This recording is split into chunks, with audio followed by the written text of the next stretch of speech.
នេះគឺជាស្វាមីរបស់ខ្ញុំមីហេវជាព្រះអង្គម្ចាស់ដ៏ល្បីល្បាញនិងឆេវឆាវបំផុតនៅទីក្រុងប៉េកាំង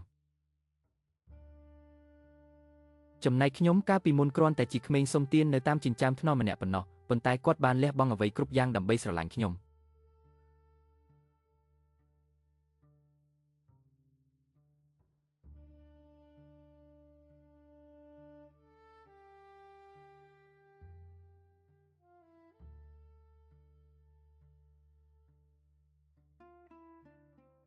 មកជាមួយខ្ញុំនឹងថ្នាក់ថ្នមអូនអស់មួយជីវិត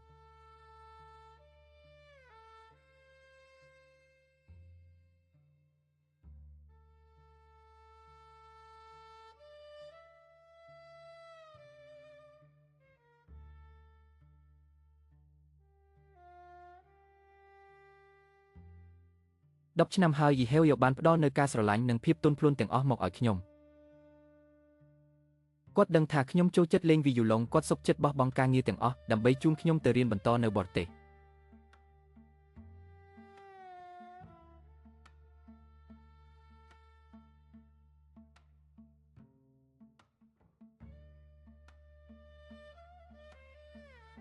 ក្មេងល្អឯកសារទៅបរទេសរៀបចំរួចរាល់ហើយឆ្នាំថ្មីនេះបងនឹងជូនអូនទៅរៀនតន្ត្រីនៅបរទេស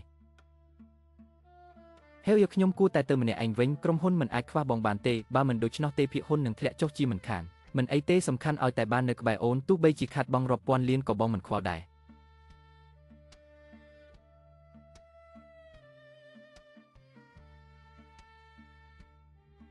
ដើម្បីបង្ហាញពីសេចក្តីស្រឡាញ់ចំពោះខ្ញុំគាត់បានទិញឡាននិងនាឡិកាទំនើបឲ្យខ្ញុំសូម្បីតែផ្សាយផ្ទាល់រហូតដល់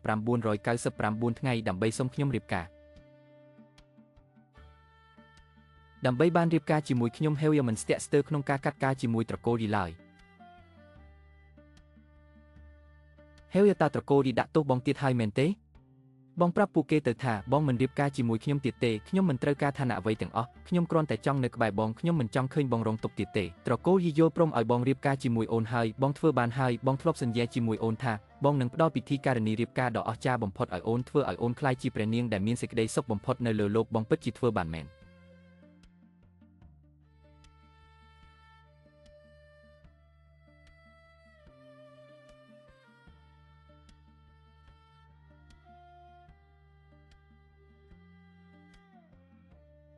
ពីដំបូងខ្ញុំស្មានថាខ្ញុំនិងគាត់នឹងមានជីវិតដ៏មានសេចក្តីសុខអស់មួយជីវិតប៉ុន្តែដោយសារតែស្ត្រីម្នាក់ដែលបានបង្ហាញខ្លួនកាលពីកន្លះឆ្នាំមុនបានធ្វើឲ្យខ្ញុំឈឺចាប់ខ្លាំងបំផុត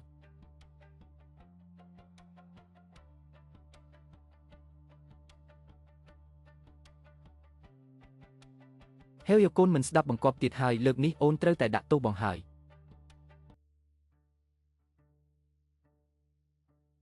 អូនសម្លាញ់ប្រាប់បងមកតើអូនបាននិយាយអ្វីខ្លះជាមួយស៊ីឈីលីនស៊ីឈីគឺជាស្រីកំណានដែលយ៉ានហាវយូស្គាល់បានកន្លះឆ្នាំហើយកាលពីម្សិលមិញលីនស៊ីឈីបានភ្លុកលេខតាក់ទងរបស់គាត់យ៉ានហាវយូយល់ច្រឡំថាវាជាការបង្ខំរបស់ខ្ញុំដឹងថានេះគឺជាការឌឺដងរបស់លីនស៊ីឈីនាងមិនព្រមពន្យល់ហើយយ៉ានហាវយូក៏មិនជឿខ្ញុំដែរ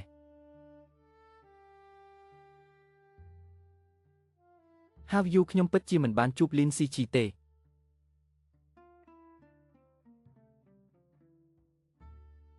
អូនសម្លាញ់អូនកាន់តែមិនស្ដាប់បង្គាប់ទៅហើយ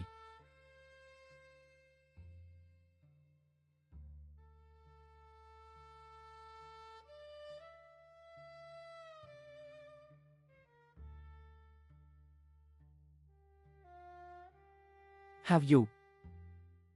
បងគឺជាសាច់ញាតិតែមួយគត់របស់ខ្ញុំហើយសូមកុំធ្វើបាបនាងអីខ្ញុំសូមអង្វរបងសូមបងជឿខ្ញុំទៅខ្ញុំពិតជាមិនបានទៅជួបលីនស៊ីឈីទេហើយក៏មិនបាននិយាយអ្វីជាមួយនាងដែរខ្ញុំពិតជាមិនដឹងថានាងទៅទីណាទេ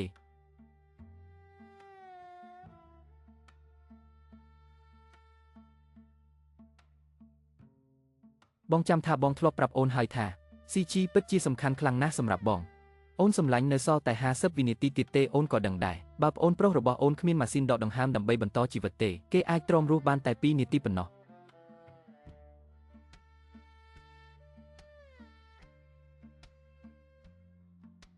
គាត់ពិតជាបាននិយាយថាលីនស៊ីឈីសំខាន់ណាស់ប៉ុន្តែខ្ញុំតែងតែមិនចង់ជឿ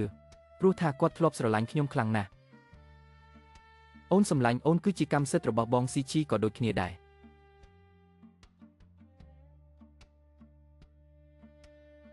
តើអូនបាននិយាយអ្វីខ្លះជាមួយស៊ីឈី តាមពិតទៅខ្ញុំពិតជាគួរឲ្យអស់សំណើចណាស់ដែលឆោតល្ងងគិតថាខ្លួនឯងមិនអាចមានអ្នកជំនួសបានក្នុងចិត្តរបស់យ៉ានហាវយូតើឯងអ៊ីនខ្មាស់អ្វី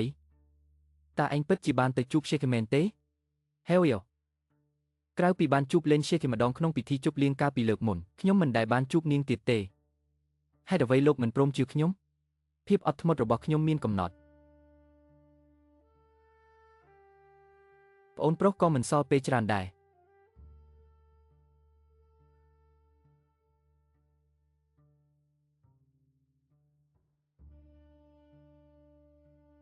10 9 8 7ទេកុំអី6 5ខ្ញុំយល់ព្រមខ្ញុំយល់ព្រមគឺខ្ញុំដែលឲ្យនាងចាក់ចេញពីលោកកុំឲ្យមកតាមតង់លោកទៀតនេះជាលើកទី1ហើយដែលខ្ញុំភូតកុហកអ៊ីហេវយ៉